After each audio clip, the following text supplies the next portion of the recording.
que es innovadora, que se incluyó más o menos alrededor de 2009 y que, bueno, tuve la oportunidad de comenzar acá a realizarla en el año 2011.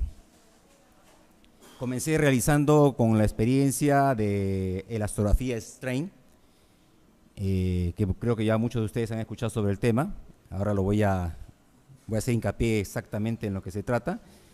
Y después hemos comenzado a hacer ya lo que se llama la shear wave, o la onda de cizallamiento. Los términos son nuevos y por lo tanto cualquier duda, por favor, no duden en preguntar.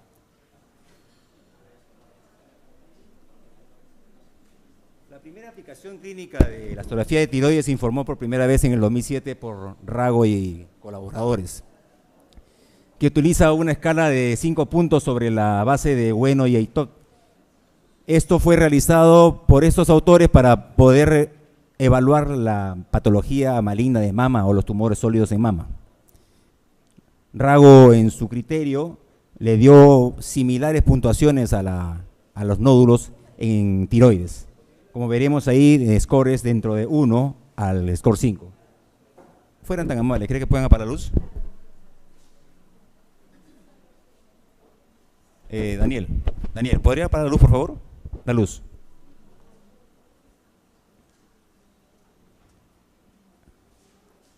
Donde 1 es una puntuación definida totalmente suave, como ustedes ven, y le dio una coloración, y la coloración es una gama de verde a azul. 2 es un nódulo sobre todo suave, ¿no? 3 es un nódulo periféricamente suave, 4 enteramente duro y 5 lo más duro que hay, lo más fuerte que hay en esta clasificación. Otros criterios en el 2008 por Asteria, utilizando escalas de 4 puntos sobre la base del estudio de ITOT, el score de 1 a 4, donde 1 era lo más suave y lo más duro en azul era 4, perdón. Estos estudios de Rago de la escala de 4 y 5 y Asteria de la escala de 3 y 4 fueron siempre considerados como características elastográficas sospechosas de malignidad. Quiero hacer hincapié algo sobre este punto. La coloración es subjetiva y la coloración fue establecida por cada autor y también es relacionada inclusive a la producción de las empresas. Tuve el placer de estar con el doctor Brian Garra en Estados Unidos y él es un fuerte representante sobre el uso de la elastografía de avanzada y, por ejemplo, él no usa colores, él usa escala de grises, ¿no? Y cada punto que él analiza, lo analiza con escala de grises. Entonces, esto es, como le vuelvo a repetir, subjetivo. Cada uno podría poner su color inclusive, ¿no? Lo importante es que al analizarlo sea esquemático y pueda darnos una pauta de qué elasticidad podemos tener en esa estructura sólida, ¿no? Ahora, también es contradictorio o controversial el uso de la elastografía en nódulos mixtos. Al inicio, por ejemplo, se decía que los nódulos mixtos no deberían pasar por los exámenes elastográficos.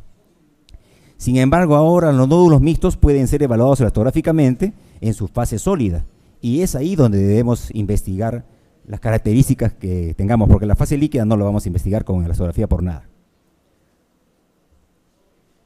Otra cosa más que también es importante es decir que elastografía per se no podría ser un examen solo. El análisis del examen para tiroides, así como en mama, próstata, músculo esquelético, hígado, páncreas, todas las aplicaciones que hacemos actualmente los radiólogos, tienen que hacerse en base a una ecografía convencional adecuada. Por lo tanto, el término sonelastografía es un término que acuña sono, ecografía, elastografía, elasticidad. Pero ¿qué más se combina ahí?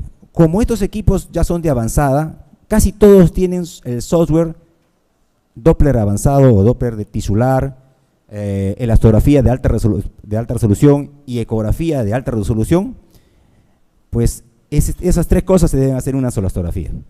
Ahora, yo tengo una experiencia con ecografía más o menos de 20 años.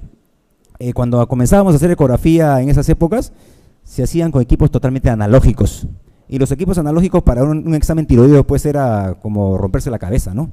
no veíamos nada y lo que colocamos a veces ahí puede ser una adivinanza, ¿no? Hasta los maestros nos decían cosas que nosotros veíamos y caramba, qué increíble, ¿cuánto saben, no? Pero sin embargo, con el advenimiento de la tecnología y con el manejo digital de los equipos, pues ha hecho de que uno tenga la capacidad de poder ver cosas que antes no observábamos. Hasta hace unos 3, 4 años, si es que algún ingeniero está por acá y me dice lo contrario, se usaba en equipos analógicos, 3 años analógicos digitales o combinados, y actualmente ya tenemos estas hermosuras que son digitales totalmente, ¿no? En contraparte, estos equipos no bajan de sus $150,000 a $250,000, ¿no? Que es un costo bastante elevado, ¿no? Entonces ese es un punto que tenemos en contra, los costos altos de los equipos, pero a favor el conocimiento que podemos obtener de cada uno de estos procedimientos para poder ayudar a hacer un diagnóstico más adecuado. El uso de criterios de Rago en el estudio que incluyó a 92 pacientes en un nódulo único, los autores calcularon que la sensibilidad de 97% y la especificidad 100% para predecir de malignidad de tiroides para este procedimiento. Rago dijo esos valores. Utilizando criterio de Asteria, calcularon una sensibilidad y especificidad de 94 y 81% respectivamente. Miren, es bastante alto con estos estudios que están diciendo. Se puede encontrar también en la bibliografía algunas revisiones o metaanálisis sobre la controversia en este tipo de situaciones. Algunos dicen, por ejemplo, que la elastografía no ayudaría en mucho si se hace una buena ecografía convencional, ¿ya? Sin embargo, los estudios recientes de 2015, todos incluyen la elastografía y le dan mayor valor. ¿Okay? Quiere decir que la combinación de procedimientos te da una mejor sensibilidad y una mejor especificidad.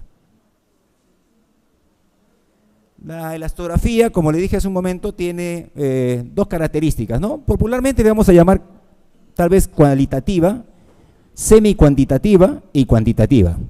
La cualitativa es la que se llama ecografía strain. Es la ecografía que hace un momento, la elastografía strain, la que hace un momento le decía de colores, ¿no?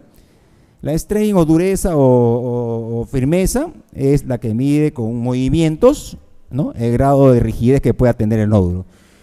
En cambio, el shear wave es una onda de cizallamiento. Esta onda corta el nódulo. Al cortarlo da unas vibraciones laterales y esa es medida en unidades. La ventaja que se puede cuantificar en unidades en kilopascales o en metros por segundo. Por primera vez fue reportada en nódulos tiroideos en el 2010 por Sebag, en un estudio que incluyó 146 nódulos en 93 pacientes. En ese estudio, el mejor punto de corte para discriminar nódulos benignos de los marinos tenía a 65 kilopascales. Este punto de kilopascales también es discutible, ¿no? Hay gente que ha encontrado con 60 kilopascales, 50 kilopascales. Actualmente el corte más adecuado para poder cuantificar la dureza de un nódulo está en 50 kilopascales. Personalmente yo uso 50 kilopascales y en mi experiencia de los casi 4 años que tenemos haciendo la elastografía acá en Perú, nos va bien, sobre todo para discriminar a quién lo colocamos en un rango que nosotros utilizamos en la clínica que trabajo, es el TRAS. Nosotros utilizamos TRAS y generalmente podemos poner o recibir pacientes con TRAS 4B o 4C y llevarlos con una elastografía A3 o A2. Y también viceversa, tener ecografías que ponen TRAS 3 y llevarlos a 4 o inclusive hasta 5. ¿Okay? O sea, la elastografía te puede ayudar a discriminar a quién le vas a hacer biopsia con mayor certeza. Porque ustedes creo que en su vida diaria deben haber tenido la característica de poder ver pseudonódulos tiroideos, ¿no? Tiroideos que son los pseudonódulos de la tiroiditis Hashimoto y que son punzados, ¿no? Actualmente con esta técnica ya no debería ser así. Entonces, nos ha pasado a todos y creo que con estos alcances y con estas herramientas que tenemos a la mano deberíamos aprovecharlas y evitar, así sea una pequeña hincadita, no hay que hacer una impericia al paciente, ¿no? El informe más reciente de Shearway fue presentado por Shepanek y Perluska, donde coloca lo que le decía justo, ¿no? El corte en odds ratio es de 50 kilopascales. Este es un cuadro donde me dice más o menos cómo se maneja la eficacia, la sensibilidad y la especificidad en los diferentes cortes, ¿no? Usando, como ustedes verán, no tiene puntero, bueno, como ustedes verán ahí, SWE, Shearway y SE, Strain Echo, ¿no? Entonces, la mayor cantidad de estudios en tiroides hasta ahora se han estado basando en Strain Echo. Sin embargo, Shearway está tomando un posicionamiento bastante alto porque es lo que me da mucho más, digamos, forma de cuantificar. Otra cosa también que es importante es la reproducción. No es lo mismo que haga un radiólogo o alguien que se dedica a imágenes un examen de ecografía con elastografía y compararlo con otro y con otro. Lamentablemente son muy diversos. Inclusive hasta la misma ecografía, si ustedes se han dado cuenta, la ecografía también es muy diversa, puede tener características que uno con mayor experiencia lo dice y otros dicen otras opciones, otras opiniones. Estos estudios han dado una sensibilidad bastante alta, que varía más o menos entre 70 a 95%. Acá tienen, por ejemplo, una comparación entre la variabilidad interobservador. Y como verán ustedes, es bastante amplia, ¿no? Se han utilizado diferentes métodos estadísticos. Esto comprueba que qué cosa debe hacer uno para poder hacer una buena sonelastografía. La principal característica es capacitarse. Aparte de capacitarse, tener experiencia. Quien más experiencia tenga es el que mejor va a hacer sonelastografía. Otra cosa más, la sonelastografía per se se hace a un paciente, pero el control debería ser mejor con el mismo colega que hace el examen. ¿Por qué? Porque a veces se hace diferencias de tamaños y eso confunde al clínico y por lo tanto también puede confundir al acto médico que puede tener respecto a ese caso clínico. Estos son los dos métodos o las dos formas que uno tiene que observar para darse cuenta cómo está trabajando su elasticidad. El primero es strain, o sea, uno compresiona y es como si fuera un resorte, ¿no? Con un resorte va y viene. Cuanto más duro es, el resorte se va a hacer mucho más rígido. Hace pocos días estuve visitando un hospital benemérito de nuestra ciudad y hablaba con un maestro de nosotros y decía la reticencia, ¿se acuerdan del término reticencia, no? La reticencia es de aquellos que nos enseñaban y era toque usted y si el nódulo es reticente, o sea, si es duro o es blando. Esto es medido, es un término que tiene añísimos por si acaso, pero esto es medido por este tipo de sistema. Lo que nosotros hacíamos con esta maniobra, ahora se puede hacer con estas máquinas. La sensibilidad es mucho mayor en una máquina que nuestra mano, obviamente. Ahora, la mano también tiene un límite, ¿no? Para poder tocar un nódulo. Esto no tiene límites. Hay nódulos de 2-3 milímetros que tranquilamente uno lo puede ver. Entonces, en la primera tenemos strain y en la segunda la onda de cizallamiento, que es el Shearway. Y los principios de la elastografía en los tejidos está en tres aspectos, ¿no? La variación, la distorsión, bueno, y la coloración que le está dando la característica de la máquina. Como le dije a ustedes, no necesariamente uno puede trabajar con colores. A lo mejor una persona me puede decir, doctor, a mí me salió azul y representaba blando, y yo le puedo decir, pero a mí me sale azul y es duro, ¿no? Eso es de acuerdo a los parámetros que uno coloque. Acá, por ejemplo, dice el color de la deformación de tejido. Tejido blando, gran deformidad. Tejido duro, pequeña deformidad. Y la banda de azul a rojo, duro azul, blando rojo. En este caso es a la inversa de lo que estábamos hablando, ¿no? En estos equipos que usted está viendo, por ejemplo, acá el de Samsung, es azul, verde, amarillo y rojo. En un equipo que tengo Strain yo es grises. También le puedo dar color. Y le puedo invertir. O si no, también le puedo dar amarillos y verdes. Y el equipo que está allá también tiene colores diferentes. O sea, no todos los equipos son iguales, cada uno cambia su característica. Estos son más o menos los índices de dureza en kilopascales y más o menos están ahí caracterizados por una elasticidad máxima de mayores de 160, ¿no? Y están coloreados con una barra de tonos acá de rojo hasta negro y hasta menor de 20. Y más o menos la certeza, el porcentaje de sensibilidad nos puede dar 74, 39, 8.9 y 2.6. ¿Eso es para qué? Para poder ver qué características puede tener un nódulo y qué características nos puede decir de malignidad o no. La ventaja principal de la elastografía de Shirway es que puede dar valores de cuantificación precisas del nódulo o la rigidez del nódulo del tejido sin la necesidad de compararlo con el tejido circundante. Eso es lo que pasaba con la strain semicuantitativa. Siempre compara al nódulo, a la parte dura, con la parte grasa, por decir, o la parte blanda o la parte sana. El rango de valor para semicuantitativo siempre tiene que ser un índice de mayor de 4, pero también tiene su relatividad y algunos estudios le están dejando de dar valor a lo que se estaba obteniendo con ese índice. En este caso, la elastografía Shirway, como dice este doctor de París, tiene mejor sensibilidad en el sentido de que no necesitas hacer tanta presión, solamente colocas y la máquina sola te da un valor. Entonces uno puede reproducirlo fácilmente. Esa es la ventaja que tiene Shirway.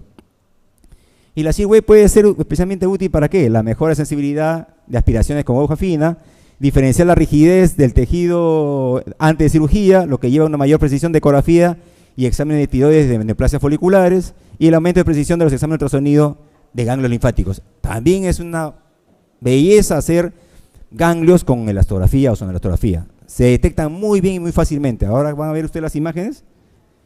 Este es un equipo de Supersonic Shirway. ¿Me escuchan? Ya. Ahí están viendo ustedes que se observa un nódulo y se ha puesto un Q-Box para poder medir la elasticidad. El nódulo está hacia abajo, está en el ROI, en el cuadradito. Es un nódulo heterogéneo, pero se mide la zona más dura y se llega a una medida de 82 kilopascales. Estamos diciendo que el corte es más o menos 50, ¿no? Por lo tanto, este sería un nódulo con un segmento bastante duro. Por lo tanto, habría que biopsiarlo, ¿no? Bueno, esta es otra característica de estos equipos, ¿no? Que puede dar una buena calidad de Doppler color para poder evaluar al nódulo, ¿no? En realidad, ahora los equipos de alta gama, como los de Samsung Madison, que son muy buenas características de vascular, ¿no? Antes se podría informar como que no tiene vasos internos, pero ustedes bajan el PRF y levantan la intensidad del Doppler y ven todos los vasos, ¿no? O si no, le pone tisular y también ve todos los vasos bien bonitos dibujados. Antes parecía, uno informaba como que no hay vasos. Ah, no pasa nada, ¿no? Acá tenemos, por ejemplo, un Shirway donde está la parte tiroidea normal, y se representa como azul. Acá tenemos una porción de otra glándula tiroides que se representa ya un poquito más celeste, ¿no? Ha cambiado las características ahí. Probablemente haya un nódulo escondido por ahí. Evaluamos bien y sí era cierto, ¿no? Hay un nódulo donde, como el nódulo es tridimensional, uno puede a veces agarrar la parte axial del nódulo y no verlo, ¿no? Y eso aparenta como si no existiera en esa zona, pero uno corre más allá al traductor y se da cuenta que está el nódulo ahí, y ahí tiene que hacer elasticidad. Y ahí usted se da cuenta que el nódulo es azul, en este caso con este tipo de equipo. Y si se mide la cantidad de kilopascales, llegan a 17.4, con un promedio más abajo de 32. O sea, no llega ni siquiera ni a 50, ¿no? Por lo tanto, este tiene signo de benignidad. Este es un caso de una paciente. En realidad todos son casos de pacientes que han sido biopsiados, por si acaso. Este paciente tiene un nódulo heterogéneo, no tan característico, medio irregular, con toda la gama de lo que ustedes quieran usar en cuanto a las características del modo B. Por ejemplo, la doctora Eleanor Hobart, como dijo muy bien la colega en la mañana, utiliza 10 imágenes o 10 patrones, o un patrón de 10 imágenes, ¿no? La ATA utiliza otro tipo de patrón, ¿no? Entonces, hasta ahora lamentablemente nadie se ha puesto en un consenso, porque deberíamos hablar el mismo idioma todos, ¿no? Si ustedes escuchan, por ejemplo, patología de mama, todo el mundo habla de BIRATS, y todo el mundo, pues acá en la China, todo el mundo está en ese tipo de características, entonces todos nos entendemos. En este caso, este pacientito, se podría decir que solamente por convencional era un TIRAS 4C. Se le hace la elastografía y llega a una media de 63.1 kilopascales. Y más abajo se hace otro corte, otra medida, y llega a 124. Quiere decir que este paciente ya pasó a ser 5. Es un carcinoma. Se hace biopsia de este paciente, carcinoma papilar, ¿no? Este es el nódulo que hemos estado viendo hace un ratito, ¿no? Las características no son tan claras, tal vez uno puede decir que una de las características que se mencionaron en la mañana puede ser que es más alto que ancho, pero no son una cosa excepcional, ¿no? Acá tenemos al mismo nódulo en otra presión, en otra característica, ¿no? Ya sale diferente inclusive, ¿no? El nódulo podría ser, como le dije hace un momento, como un mosaico, ¿no? Heterogéneo. Puede tener zonas muy duras como puede tener zonas no tan duras, ¿no? En este caso llegó a 59. Y ya puede ser que a lo mejor nosotros medimos un punto donde puede medir 25 o 28. Por eso siempre hay que buscar el mayor punto de color, en este caso coloreado, ahí se debe medir. Inclusive ahí se debe biopsiar. En nuestro centro biopsiamos con elastografía. O sea, todas las biopsias que entran a biopsiarse con elastografía. Se hace una planificación, primero se hace la elastografía, se ve que el tumor donde es la parte más dura y ahí se hace la punción. Acá muestra, bueno, vasos sanguíneos un poco anómalos de este mismo tumor. Acá nos llamó la atención esta porción inferior derecha que ven ustedes, media hiperrefringente, probablemente más dura, pero sin embargo, miren, nos salió no tan dura, ¿no? 22 kilopascales, lo que hablaba hace un momento, ¿no? Como le decía hace unos instantes, el tema de elastografía y nódulos quísticos o nódulos mixtos es un tema controversial. Hasta el año pasado.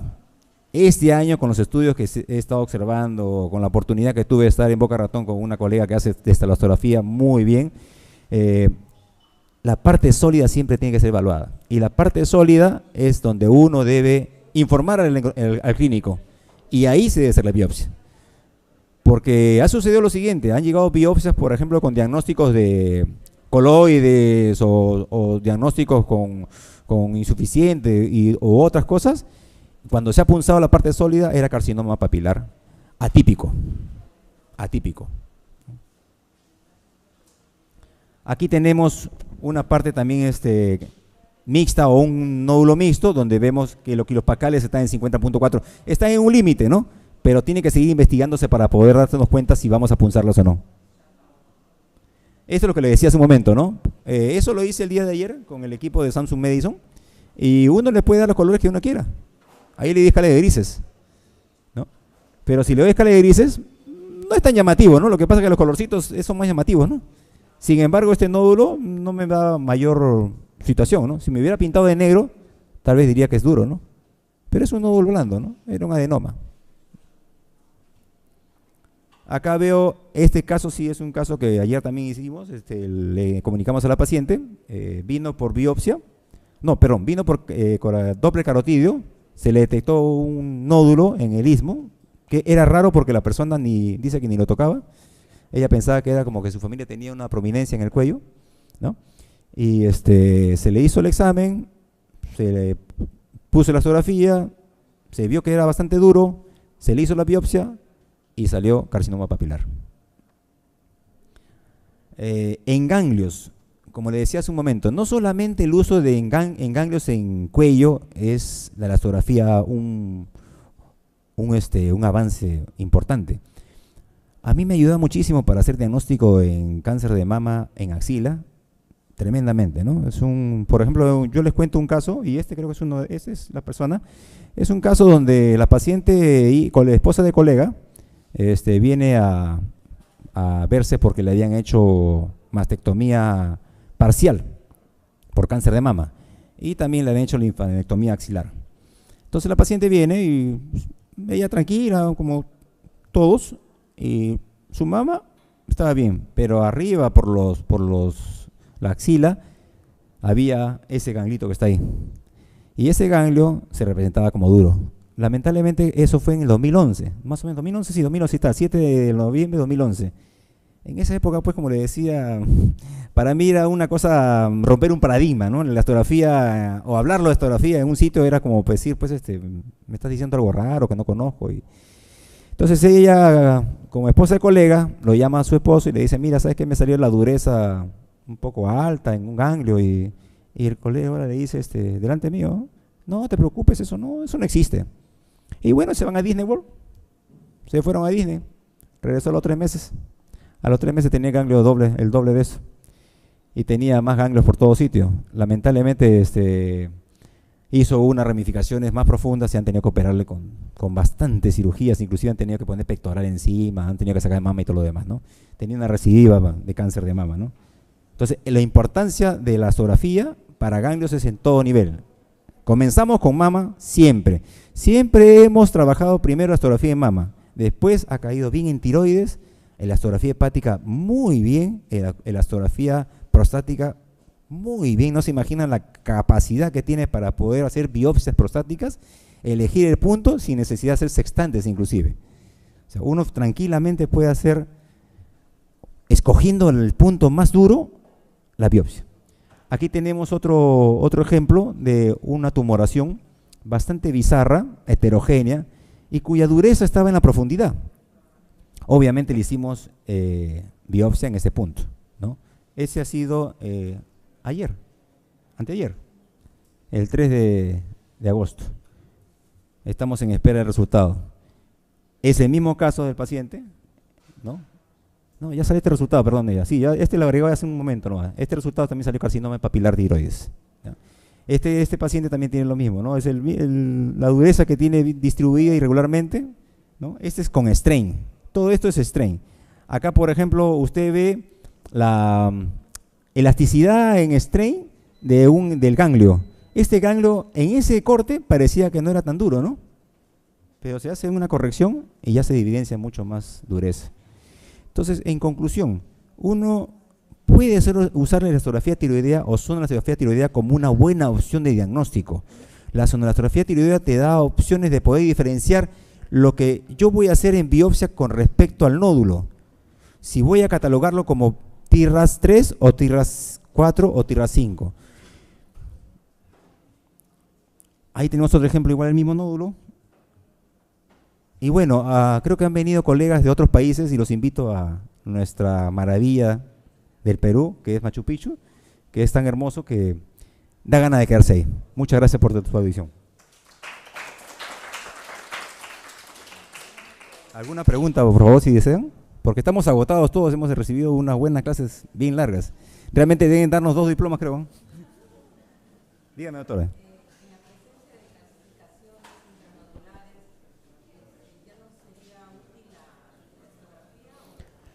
Claro, como todo sistema, ¿no? Tiene limitaciones. Las clasificaciones en cáscara de huevo, por ejemplo, es un problema, ¿no? No, y no, decía como ejemplo, ¿no? Las intranodulares también. Lo que pasa es que las intranodulares nos da tejido libre. Y al darnos tejido libre sí podemos medir de ese punto. Por eso que la elastografía per se sola no debería hacerse. O sea, nadie con buen criterio es elastografista. Por eso el término sonoelastografía, ¿no? Que sería una ecografía más Doppler, más elasticidad. Ese es el mejor criterio que debe hacer uno, ¿no? ¿Perdón?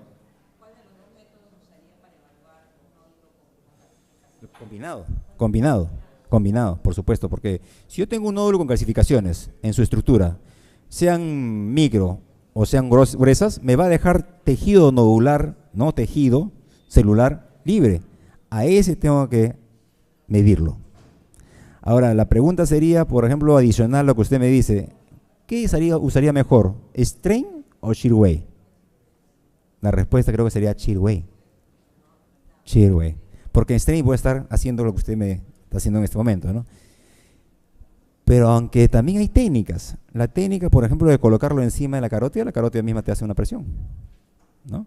O si no, también ustedes han visto cuando se toma un video de un cirujano operando. ¿Han visto algunos videos? El cirujano parece que está cortando sin movimiento, ¿no? Pero usted está así y hace esto. O sea, todos temblamos de uno u otro grado. Eso ayuda también a la elastografía. Ahora no quiere decir que más tiembla va a tener, obviamente, mejor elastografía, ¿no? Pero sí, tiene su ventaja, ¿Está claro lo que más hemos hablado? Bueno, como una cosa de apéndice, decirle que el uso de la elastografía llega hasta el uso muscular. Yo veo, por ejemplo, muchos deportistas. La patología muscular y la evaluación ecográfica más elastografía te da un diagnóstico bastante acertado. O sea, es una herramienta de gran ventaja. Lo que tienen que hacer ahora las empresas es bajar el precio, porque es bastante alto el costo. Muchas gracias.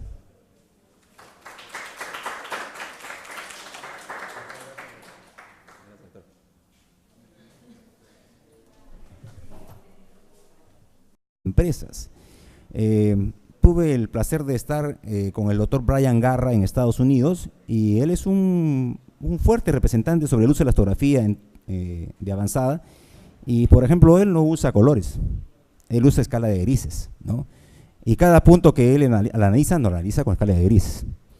Entonces esto es, como le vuelvo a repetir, subjetivo, cada uno podría poner su color inclusive, ¿no? Lo importante es que al analizarlo sea esquemático y pueda darnos una pauta de qué elasticidad podemos tener en esa estructura sólida, ¿no? Ahora, también es contradictorio o controversial el uso de la elastografía en nódulos mixtos. Al inicio, por ejemplo, se decía que los nódulos mixtos no deberían pasar por los exámenes elastográficos. Sin embargo, ahora los nódulos mixtos pueden, que es innovadora, que se incluyó más o menos alrededor de 2009, y que, bueno, tuve la oportunidad de comenzar acá a realizarla en el año 2011. Comencé realizando con la experiencia de elastografía strain, que creo que ya muchos de ustedes han escuchado sobre el tema. Ahora voy a hacer hincapié exactamente en lo que se trata. Y después hemos comenzado a hacer ya lo que se llama la shear wave, o la onda de cizallamiento. Los términos son nuevos y por lo tanto cualquier duda, por favor, no duden en preguntar.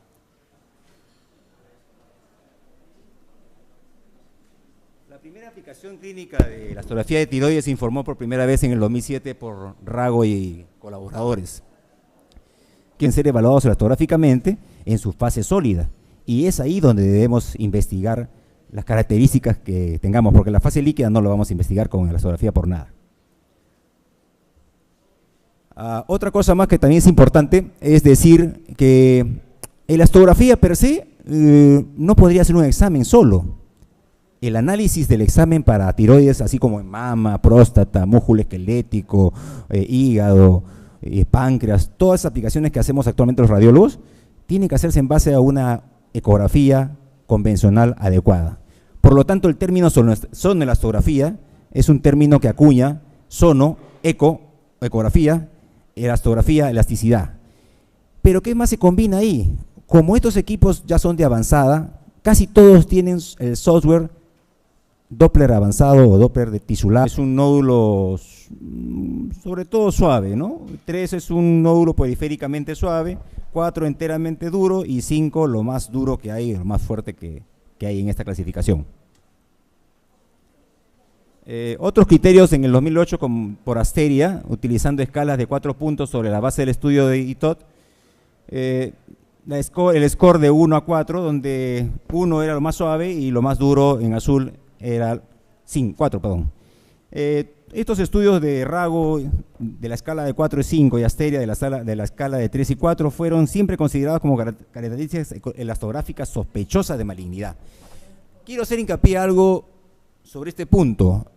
La coloración es subjetiva y la coloración fue establecida por cada autor y también es relacionada inclusive a la producción de las empresas. Utiliza una escala de 5 puntos sobre la base de Bueno y Eitot. Esto fue realizado por estos autores para poder evaluar la patología maligna de mama o los tumores sólidos en mama. Rago, en su criterio, le dio similares puntuaciones a los nódulos en tiroides. Como veremos ahí, scores dentro de 1 al score 5. Fueran tan amables, ¿cree que puedan apagar la luz? Daniel, ¿podría apagar la luz, por favor? La luz.